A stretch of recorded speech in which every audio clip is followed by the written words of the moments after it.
Hey guys, how's it going? This is Kev Ryan. Over the past couple of weeks, I've been doing about one battle report a week as I play through Season 4 of the Vaulsc Tabletop Simulator infiNity League, and that's been going really well for me. Next weekend, the weekend of the 10th or the 11th, I will be playing against Maslu in the top table of that event.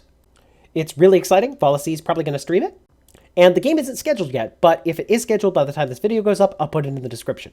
So if you want to stop by and watch me play, or Maslu play, or just some infiNity, that'd be great.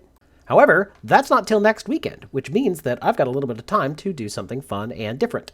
So in this video, I'm going to be armchair theory crafting and commentating on some lists. Specifically, we're going to be looking at a bunch of lists that were inspired by the limited insertion big boy list by Xned that I've been playing through the Vaulsc League. We're basically going to be trying to answer the question, what would the big boy list look like if it were in another faction? Or stated differently, what other factions can make something that ends up looking something like the big boy list? Also, I found the big boy list really fun to play, and the big boy list in other factions also look really fun to play, and I just wanted to talk about that and see what you think. That said, before we dive too deep into this, none of the lists that we're going to be looking at today are originally my creations. As an infiNity player, I play a lot of infiNity, and I like infiNity a whole bunch, but I pretty much have not much of a head for actually creating lists. So, while all the lists that we're going to look at today are ones that I have chosen, and sometimes I've made a couple of tweaks to them, everything that we're going to actually look at has been created by my buddy Gyro rather than by me. Basically, what I mean is, everything that's cool in the list comes from him, and everything that's dumb in the list is probably coming from me. With that in mind, let's get started. The first thing to actually look at is the original Steel Phalanx Big Boy list by Xned. This is the list that I've been running throughout Vaulsc's Tabletop Simulator League Season 4. And it's basically the all-stars of the Steel Phalanx. If Jason needed to golden fleece someone in the human sphere of all their money, these are the heroes that he would recruit to do so. First and foremost, the list is incredibly robust. All the heroes are super tough with mimetism and lots of armor. Even Akmon has 2 wounds. Second, the list is really flexible. You could put Akmon in the Onomatarkos, or you could put Hector in the Onomatarkos and send Akmon off with Achilles. Or you could send Achilles off by himself. Third, this list has a lot of answers to common problems you might run into. You're really good at melee, you have Eclipse Smoke, you have Viz mods, you have lots of armor, and you have lots of really good short-range guns. I would say really the only thing that is missing is that Phoenix's heavy rocket launcher isn't the best long-range gun if you happen to have a pot shot that you need to take. But I mean, even then, you just get close with Eclipse Smoke and then apply Burst 5 Ajax. So the list is tough, it's flexible, and because of all the melee and Viz mods and Eclipse Smoke and guns, it's going to be able to overcome a lot of the common challenges that a list might face. The other thing that I've really come to enjoy about this list is that you can focus on playing it really, really well. There are basically 2 attack pieces, Achilles and the Onomatarkos.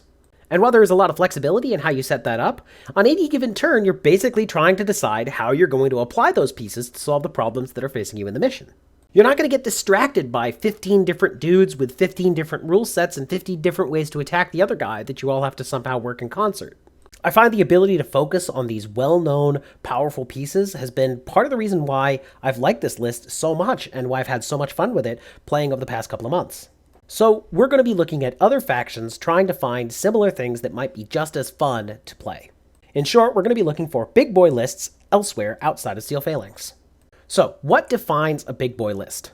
One answer is it's a bunch of super awesome iconic heroes that form a big old link together and go rampaging across the battlefield. And if we take that answer, we can ask ourselves, what's the most iconic fire team of super awesome heroes out there? And, well, the answer is if that you have a problem, and if no one else can help, and if your local game store can order the Soldiers of Fortune pack, then you should hire Foreign Company.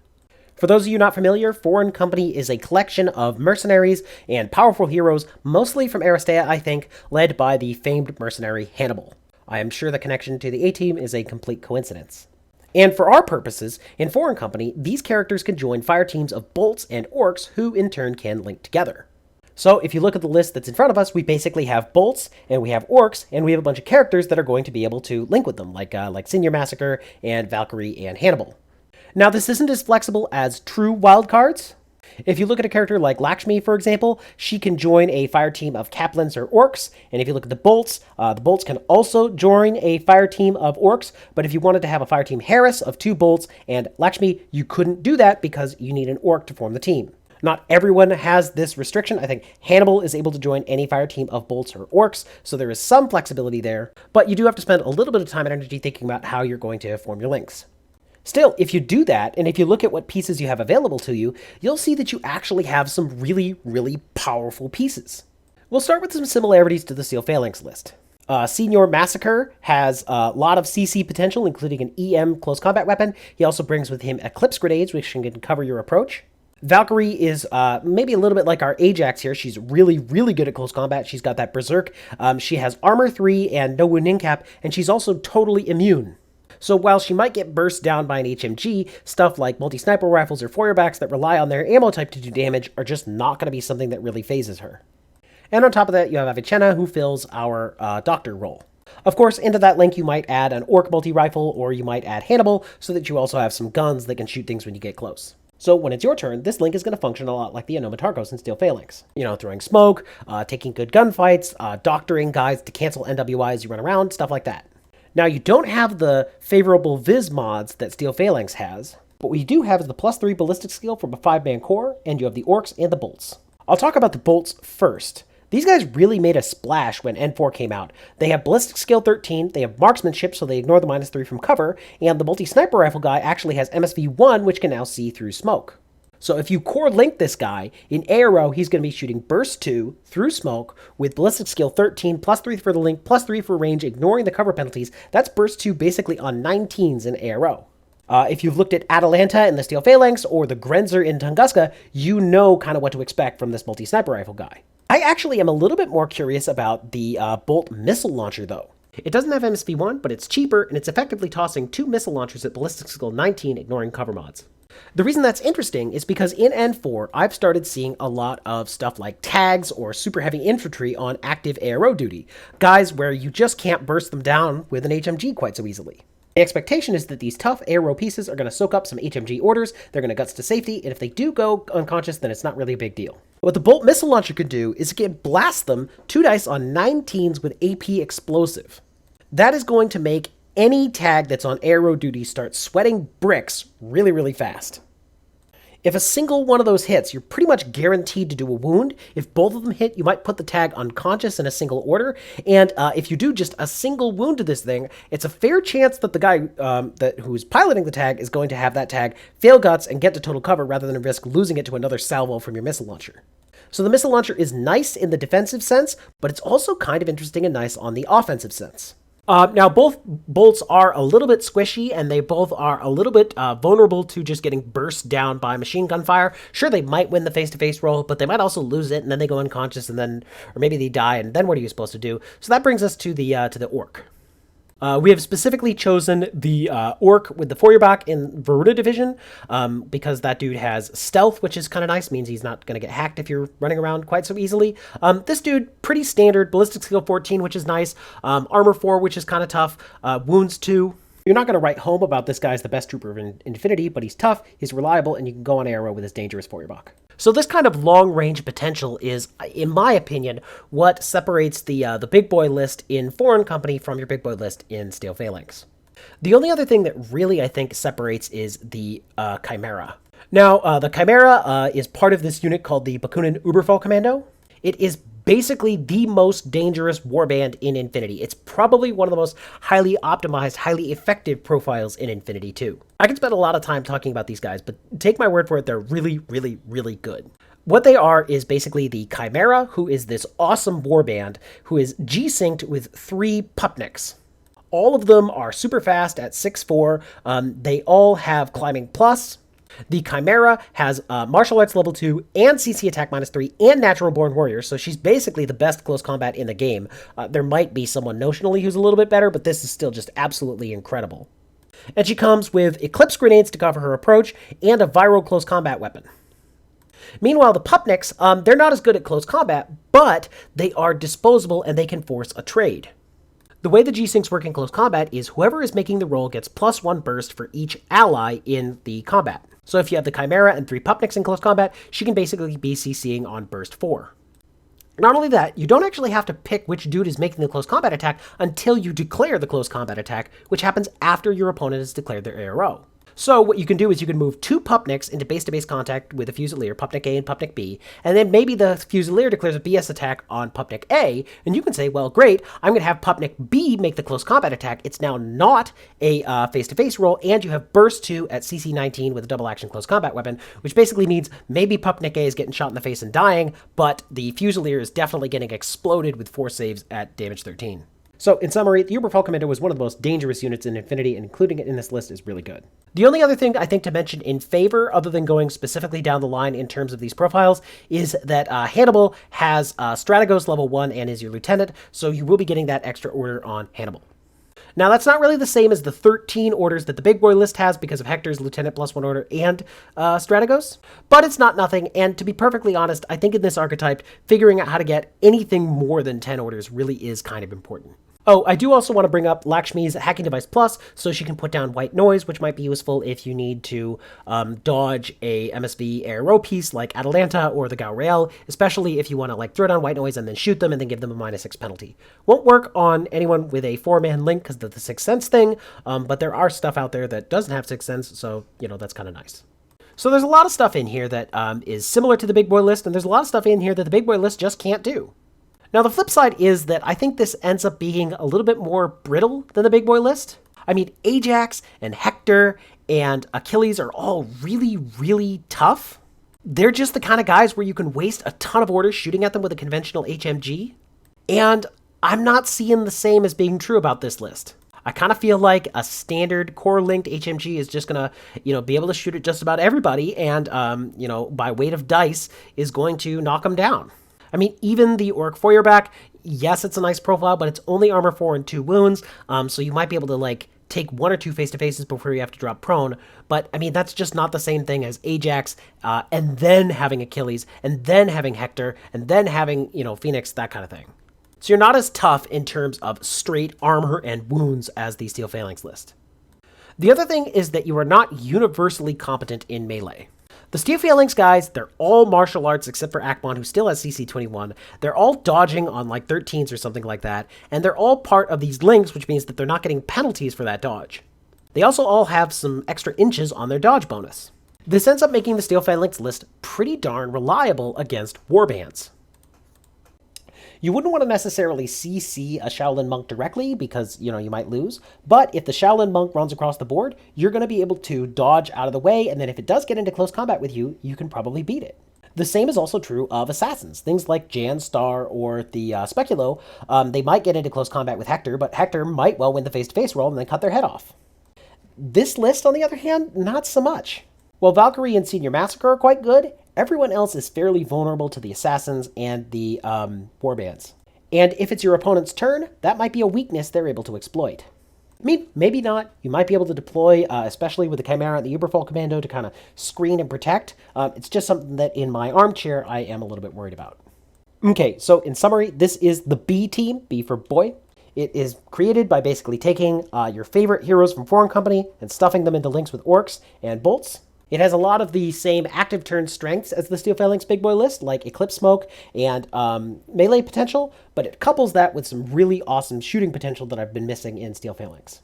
Does it pay for it by being a little bit more brittle? It's possible, but you might be able to cover that when you actually play this on the table. And I really do think that it would be quite fun to play this list. It would feel very thematic. Because, I mean, come on, if you own the Soldiers of Fortune box, then you want to put them on the table. Or at least I certainly do. Okay, so the next stop is in Cosmoflop. We actually have 2 lists that kind of adopt a similar theme and use the same strong units to form a big boy list.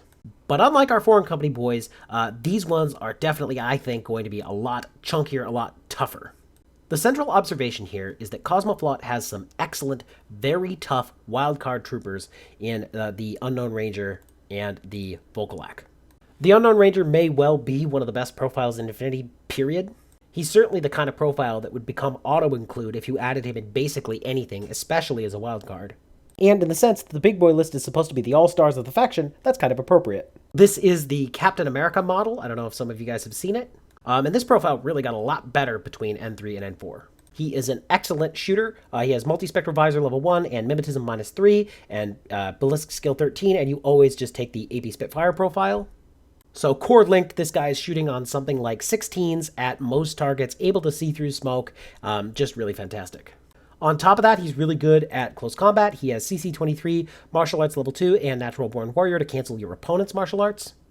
He's also pretty tough with Armor 4 and Shock Immune No Wounding Cap. Shooting this guy with an HMG, unless you get lucky, is likely to be something that he can survive and then maybe go prone. And on top of that, he has Tactical Awareness, which basically gives him an extra order as well as his link. So like I said, this dude is really good. The other big boy that sort of gives us the chunk that we need are the Vaulsc. These dudes are the new heavy infantry in Cosmoflop, and I think the idea is that they are part Wolver or something like that. Like the Unknown Ranger, they have Armor 4 and no wounding cap, but these guys actually have total immunity, which means that they are highly likely to survive against BS attacks from both conventional guns and guns using weird ammo. In terms of CC potential, these guys do dodge at +1 inch with Phys 14. They have CC 22 and they have Natural Born Warrior. No martial arts, but it is going to be fairly hard to get at these guys with just your standard warbands. In terms of kit, we have chosen to focus on the SWC weapons in this list. There is the Missile Launcher and HMG, both really good. The Missile Launcher in particular can do sort of the same thing as the bolts by basically blasting with a core link with a Missile Launcher like a tag at long range. No marksmanship and only BS 12, so they aren't as likely to win the face-to-face, but unlike the Bolt, if they do lose the face-to-face, their armor and their total immunity means that they're a lot less likely to go straight to dead, especially against things like tags that are often shooting explosive ammunition. I also do kind of think the Chain Colt +1 burst and the grenades are interesting inclusions. The Chain Colt +1 burst is pretty straightforward, but that does mean that you have burst 3 short templates if you do get close in. A lot of things kind of start thinking twice if they're staring down 3 templates. Likewise, the grenades are interesting. In addition to being able to spec fire these things, which core linked is going to basically be on a 14, they also can happen to be an unexpected close range ARO. If an enemy fire team starts shooting at them from within 8 inches or 16 inches, you may, instead of shooting them with your pistol, decide to peg them with a grenade, and you might, surprisingly catch some extra guys with that grenade. It's not going to happen every game, but I've been surprised at how often Phoenix's rocket launcher manages to catch someone with a template, and so I think these grenades may follow a similar principle. So that's the Vaulsc. And the Vaulsc and the Unknown Ranger are basically going to be the backbone of the big boy list in terms of armor and wounds and just straight toughness. I really genuinely do think that the Vaulsc are actually going to be able to be as tough as Ajax in some circumstances. Now it is worth noting, both the Unknown Ranger and the Vaulsc have BTS 0. Stuff like breaker rifles and nanopulsars are going to be particularly scary to them, and while the total immunity might help some against viral ammunition, it's still something that is going to just cut right through your armor and potentially be worrisome. I mean, this is Ariadna, so grab your breaker rifles, but still, as the player of a list like this, it's something that you have to be aware of. Moving on to the next dudes, I want to talk about the Frontovics. Now, these guys are going to be the fire team core that our Vaulsc and Unknown Ranger are likely joining. They are Ballistic Skill 12, Armor 2, Mimetism, and Veteran. I think they come from TAC. And we have specifically chosen to take, in this case, an Engineer profile with the T2 rifle and a Paramedic. The Engineer has D charges and especially is an Engineer, and the Paramedic is going to be able to use the Medikit on the Vaulsc. If you have that core link, then you're basically going to be shooting Burst 2 on something like 18s, and then the Vaulsc have Phys 14, so if either one of those passes, then you can cancel the NWI condition. It's not as reliable as having Machaon cancel Phoenix's NWI because you can't use command tokens to reroll, but Vaulsc don't have cubes, so you weren't going to do that anyway. In fact, in one simple variation on this list, you might actually take this Frontovic Engineer and turn him into a Frontovic Paramedic and then spend the other 2 points, upgrading Varangian. Speaking of, the remainder of the list is William Wallace and then 2 Varangians. Wallace can join any fire team of Varangians, so as it is laying out right now, Wallace is in a Harris of the Varangians. You don't actually have to do it this way, though. You could form a core and have the Unknown Ranger and the Vaulsc join with the Varangians, and then you could run around throwing smoke for the Unknown Ranger. Wallace, I think, basically is there, one, as a fairly robust lieutenant against CC assassins, and then also he is inspiring leadership, so he gives everybody courage, and you can use his lieutenant order to be a coordinated order, which isn't exactly the same as Strategos, but if you're just trying to move a couple of guys across the field, it can sort of function similarly. Of course, the Varangians are just fantastic profiles. I mean, this 9-point chain rifle dude is great, and they can throw smoke. The last inclusion is Equipe Mirage 5. Now, quite frankly, this inclusion may not be great given the limited insertion format that the big boy lists are all taking. Keep Mirage 5 is a pair of parachutists that can appear in the deployment zone. Margot is a ballistic skill 14 AP rifle grenade launcher shotgun lady that shows up, and Duroc is basically a Cameronian or some other werewolf dog thing that shows up with 2 wounds and total immunity and high CC and some chain rifles. I think a lot of people zero in on Duroc as being especially scary if they're up against Cosmoflop because Duroc is immune to flash pulses. So you can't simply put a flash pulse on your back line and guard against him in the same way that you might be able to guard against the Razyat or against Van Zant. Duroc will show up and he just won't even care about that flash pulse. Similarly with Armor 3 and Total Immunity, even if you've got like a chain rifle watching, Duroc might show up and just tank that chain rifle. So the idea here with Duroc is that he can show up and he can deal a lot of damage. And in that sense, Keep Mirage 5 is sort of filling the role of the solo attack piece that the Uberfall filled in the Foreign Company list and that Achilles filled in the original Big Boy list. The downside of that, and this is a pretty big downside, is that they aren't on the table at the start of the game. That means they won't be generating their orders until they show up. And while, as I sit here in my armchair, I think it'd be kind of funny to just imagine them staying off of the table for the whole game and just, like, castling up and making really limited excursions out there, I do think that just signing up to be missing 2 orders or signing up to be required to use these guys originally may be something that in practice doesn't feel so good. I mean, I'm not saying it's not going to work, but I'm also, saying that it might be something that isn't the best. And actually, it is that concern about it not being the best which has led to this alternative of the Cosmoflop list. Instead of taking a Keep Mirage 5, you run the Polaris team with the controller and the Bearpode. The Bearpode, like the Uberfall Commando, is a super dangerous, super effective warband. The Bearpode is movement 6-4. It has Fizz 16 and smoke grenades. It has armor 5 and total immunity and dogged and climbing plus. So this dude can just, run around the battlefield, soaking up whatever fire you decide to shoot at him. He's not even impetuous, so he can actually take cover. A single bear rampaging can do a ton of damage, especially if your opponent isn't prepared for it. So I think in the sense that the big boy lists kind of want to be the all-stars of whatever particular faction you're taking, I definitely think that thinking about the Bearpode as an all-star might be a good inclusion. Also, I was today years old when I realized that the Polaris Bear Team handler has a name. At least I think that's what Masha is. So is this like a specific pair and Masha just gets a new Bearpode every single time? Probably that's what's going on. Masha, I'm not sure how ethical it is to have your bear bite people and then have it die and then go get another one. Like, that sounds illegal or something like that. Anyway, returning back to the list, we've used the points saved in the Polaris team versus Keep Mirage 5 to get another Volcolac standard T2 rifle guy. T2 rifles are really nice and dangerous. We've also got Caden First Strike Dawn here. He's pretty decent. He's got armor 3. He's got berserk. He's got climbing plus. So just kind of a nice, tough addition to this. The kind of guy that's hard to put down. And we really would like to have in this list another Varangian because currently we have just Wallace and the one Varangian. But I mean, there's 10 slots here, and what are you going to downgrade? And once you've downgraded it, what are you going to upgrade to? You know what I mean? Like, I guess maybe we could get rid of this Volcolac and maybe give him a heavy machine gun and downgrade Caden and get more expensive Varangians and upgrade them, but we'd still have 10 points, so I think I'm going to go with the original list on this one. Oh, actually, you know what I might do? I might consider taking this Polaris Bearpode and turning it into the Impetuous Bearpode. The Impetuous order is going to give us an extra order, and we can use it to throw down smoke. It's a lot more expensive, and you can't take cover, so I think in a lot of ways the Impetuous Bearpode is worse, but Wallace makes his order regular, and that's kind of nice. So if we did that, then maybe we would take another Varangian, and then I'll get rid of Caden, boop, and get another HMG, and get another Varangian there, and then I can upgrade this Varangian and this Varangian. So here we have just kind of another variation on a theme. We've got 5 Volcolacs here, and then we've got Wallace and 2 Varangians, and then a spare Varangian. And this spare Varangian actually might be allowed to like run loose and throw smoke or something like that. So maybe this is actually a little more robust. Something I definitely playtest. Anyway, that's a third variation. To summarize, at a high level, we're using the Unknown Ranger and the Volkolak as extremely tough, high armor NWI wildcards. We're pairing that with a Frontovic Paramedic in order to get them out of NWI. We're also pairing that with Wallace and some Varangians to throw smoke. In fact, the Unknown Ranger can actually join Wallace and the Varangians. And then on top of that, we're looking at either Keep Mirage 5 or the Bearpode as totally immune, really tough warbands that can really ruin someone's day. So I think that if you thought that the Foreign Company version of the Big Boy list was a little bit brittle, maybe this list you'll find would be less brittle.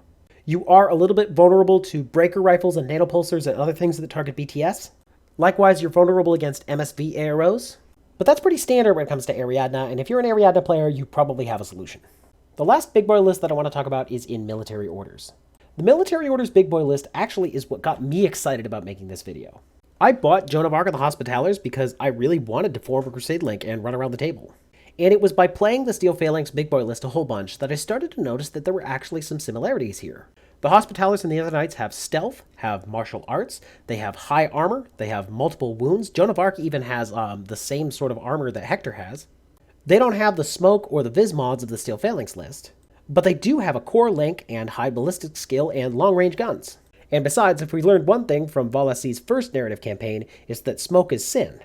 My problem with list building for the Hospitallers is that I'd try to hit 15 orders and I would run out of points long before I found something satisfying at 15 orders, and then I'd start making compromises.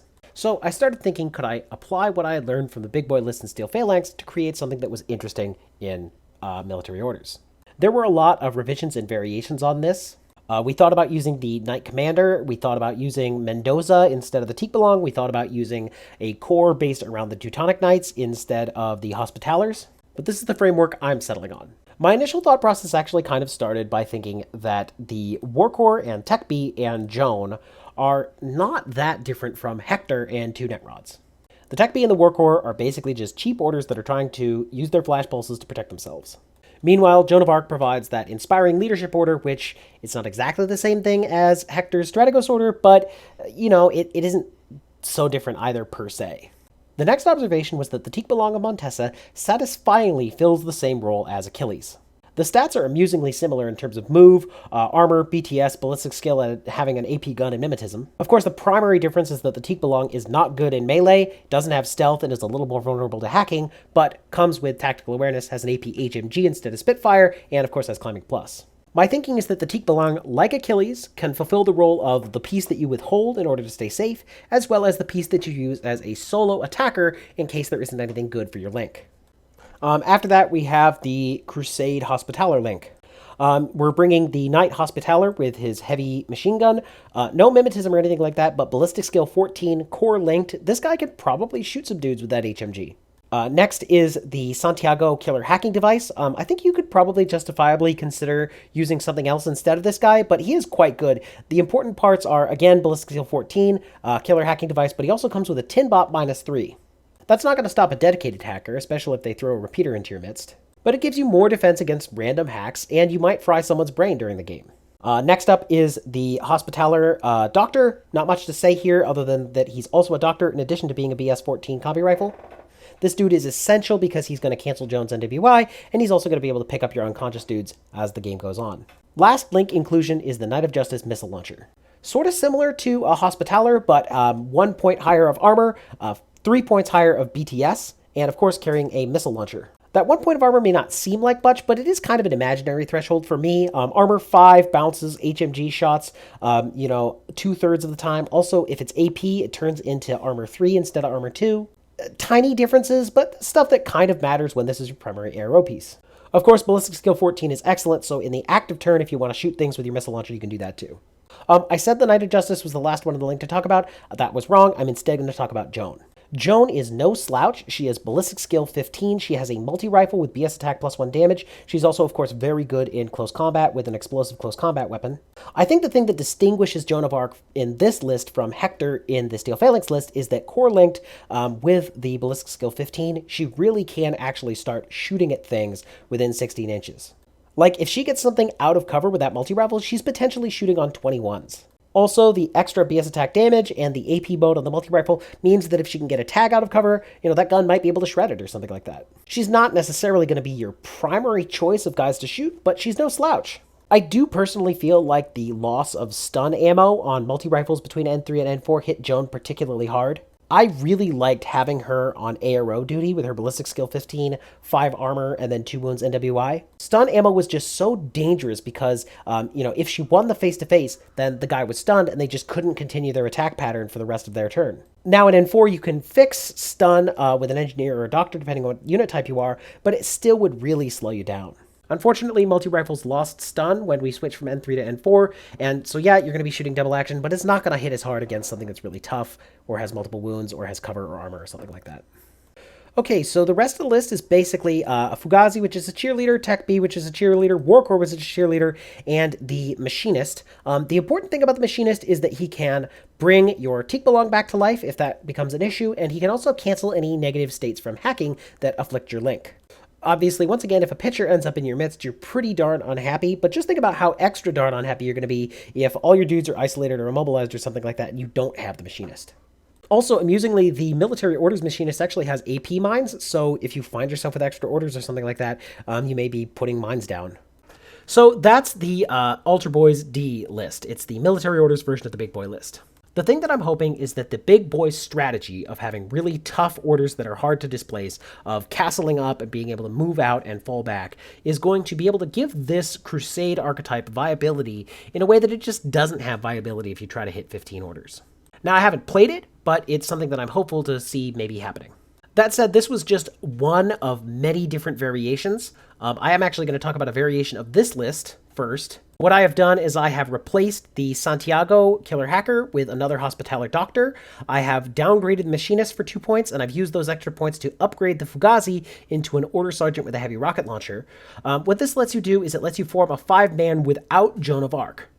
And having formed a 5-man without Joan of Arc, you can potentially have that 5-man run around without bringing her into the midfield. You can also use her Inspiring Leadership order to move the Teak Belong without having to reform your link with a command token. I'm not sure that this is necessarily better. The Order Sergeant really isn't a spare link member because Joan of Arc can't join the link if the Order Sergeant's in it and vice versa, but I'm including it to show some tinkering that I've been doing. Likewise, if you made it this far in the video, I hope you'll indulge me if we look at just another totally different archetype for the Military Orders Big Boy list. Here, instead of using Joan of Arc for extra orders, we're instead taking the Knight Commander and pairing it with a Teutonic Knight NCO. And you end up forming a Knight of Santiago Spitfire, Teutonic Knight Spitfire, Santiago Hacker, and then 2 Teutonic Knight missile launchers. I personally find this absolutely hilarious. The Teutonic Knight missile launchers are very, very cheap and absurdly deadly for how cheap they are. 2 wounds, armor 3, that's fairly decent, and if they win the face-to-face, whatever they were shooting is dead. I guess unless it's a Volcalac, because they have total immunity, but you get the idea. You've got an Infirmary, which can join the link also. I'd love to include an Order Sergeant Paramedic in with the link, but you can't do that anymore. There's a Crozier Paramedic. The points were left over. Make him an EM Blitzen guy if you like. And then Mendoza was chosen. Now, I personally am not super sold on Mendoza. I've heard what people are excited about. Continuous damage, Mimetism -6, BS 14, Berserk. I'm just skeptical about his ability to get into range. He also isn't that philosophically aligned with the Big Boy list. One of the points of the Big Boy list is having an extremely robust order pool with potential extra orders from guys like the Knight Commander or Hector. And unlike the Teak Belong, which has Tactical Awareness, and unlike the Teutonic Knights, which has NCO, he just can't take advantage of those orders. So he might be a decent solo attack piece, but he is a far stretch away from Achilles, coupled with Hector's 2 Strategos orders. I do plan to give this guy a shot. Maybe he'll surprise me. And also, given his point cost, you can actually basically turn him into a Teak Belong pretty easily. You just have to downgrade one of the Teutonic Knights. So anyway, that's just another variation on the Big Boy list in Military Orders. Now, I don't think you're going to be as versatile on the attack as the Steel Phalanx list, largely because you have no smoke and no Viz mods. But I'm hopeful that the lessons learned running the Big Boy list in Steel Phalanx will allow me to create a playstyle with the Knights going on Crusades that is going to make me happy. And these lists have gotten me excited about running a core of Knights in Military Orders, and that in and of itself is remarkable. Anyway, I'll leave you with the original Big Boy list that inspired this discussion. I hope that you've enjoyed this video. I sure enjoyed making it. Thanks, and take care.